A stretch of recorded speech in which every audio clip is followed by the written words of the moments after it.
Fermo.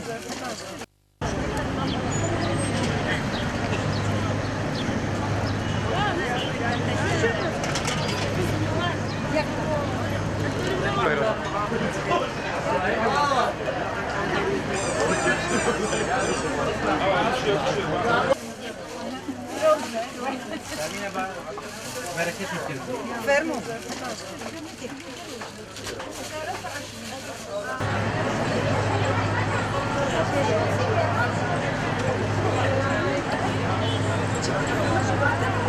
بە بۆنەی یادی هەشتی مارس ڕۆژی ژنانی جیهان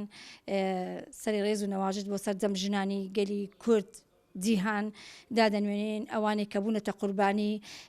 بۆ گەیاندنی پەیامی ژنان کە لەم ڕۆژەدا دواتر پیرۆزبایی خۆمان ئاراستەی سەرجەم ژنانی جیهان و عێراق و کوردستان و هەولێر بە تایبەت دەکەین. هیوادارین ژنانی کورد لەم ڕۆژەدا پێشەنگ بن لە گەیاندنی پەیامی کوردایەتی پەیامی ژنایەتی، چونکە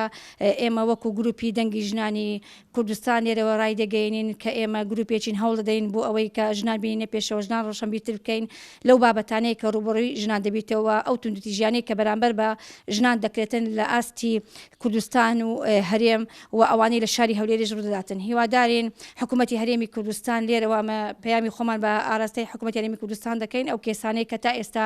لە دادگاکان ماوەتەوە لەسەر ژنانە بە زووترین کات چارەسەری بۆ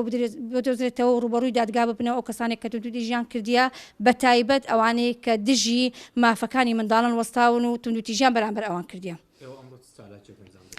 ئێمە لەبەر ئەوەی کە وەزارەتی تەندروستی وەزارەتی ناوخۆ ڕێنمایکی دەرکردیە پابندین بەو ڕێنمایانە، بەڵام هەرویستمان ژنان ئەو ڕۆژە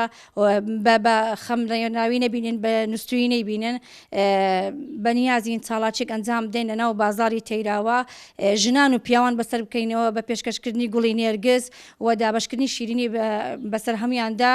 بۆ ئەوەی بزانن کە کۆمەڵێک ژن هەنا لە دەرەوەی ئەوانن بەڵام خەمخۆری ئەوانن یادەکانی ئەوان لەبیر ناکەن